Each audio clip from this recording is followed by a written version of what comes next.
ലണ്ടനിലെ ഒരു ഫേമസ് ഷെഫാണ് അൻവിത ഷെട്ടി. വിവാഹത്തിലൊന്നും അവൾക്ക് വിശ്വാസമില്ല. ചെറുപ്പത്തിൽ തന്നെ മാതാപിതാക്കളുടെ വിവാഹ ജീവിതം തകരുന്നത് കണ്ടാണ് അവൾ വളർന്നത്. അമ്മയുടെ മരണശേഷം ഒറ്റയ്ക്കായതോടെ വിവാഹം കഴിക്കാതെ IVF IUA ട്രീറ്റ്മെന്റിലൂടെ ഒരു കുഞ്ഞു വേണമെന്ന് അവൾ ആഗ്രഹിച്ചു. ഒരു റാൻഡം സ്പേം ഡോണറിനെ സെലക്ട് ചെയ്യാൻ അവൾ തയ്യാറായില്ല. നല്ല ക്യാരക്ടറുള്ള ഒരാളെ തിരഞ്ഞെടുക്കാനായി അവളുടെ ശ്രമം. അപ്പോഴാണ് സ്റ്റാൻഡപ്പ് കൊമേഡിയനായ സിദ്ധു പുളിശ്ശെട്ടിയെ അവൾ പരിചയപ്പെടുന്നത്.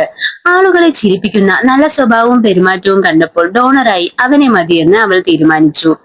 എന്നാൽ സിദ്ധുവിനോടൊപ്പമുള്ള അവളുടെ പെരുമാറ്റം പ്രണയമാണെന്ന് അവൻ തെറ്റിദ്ധരിച്ചു. അങ്ങനെ അവൻ അവളെ പ്രണയിക്കുകയും പ്രൊപ്പോസ് ചെയ്യുകയും ചെയ്തു. അൻവിതയ്ക്ക് അവളുടെ യഥാർത്ഥ ഉദ്ദേശം അവനോട് പറയേണ്ടതായി വന്നു. തനിക്ക് ഹസ്ബൻഡിനെയല്ല വേണ്ടത്, മറിച്ച് ഒരു കുഞ്ഞു മതിയെന്നാണ് അവൾ പറഞ്ഞത്. ഇത് കേട്ട് തകർന്നു പോയ സിദ്ധു അവിടെ നിന്ന് പോകുന്നു.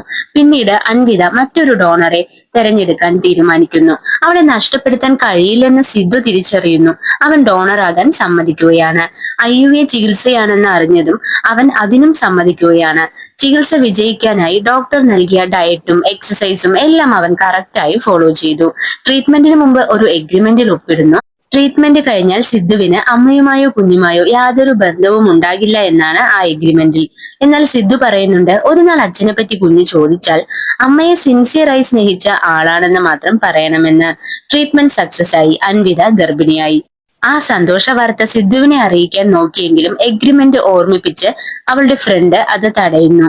അൻവിത തിരിച്ച് ലണ്ടനിലേക്ക് പോകുന്നു. ഇതിനിടെ സിദ്ധു ബെസ്റ്റ് കൊമേഡിയനായി മാറി. സിദ്ധുവിന്റെ അച്ഛൻ അൻവിതയുടെ കാര്യത്തിൽ നല്ല സപ്പോർട്ടായിരുന്നു. അപ്പോഴാണ് അവളെ സ്വന്തമാക്കണമെന്ന് അവന് വീണ്ടും തോന്നിയത്. അവൻ ലണ്ടനിലേക്ക് പോകുന്നു. അവൾ ജോലി ചെയ്ത ഹോട്ടലിൽ പോയി. അവൾ അവിടെ ഉണ്ടായിരുന്നില്ല. അവിടുന്ന് പോയി എന്നാണ് അവർ പറഞ്ഞത്.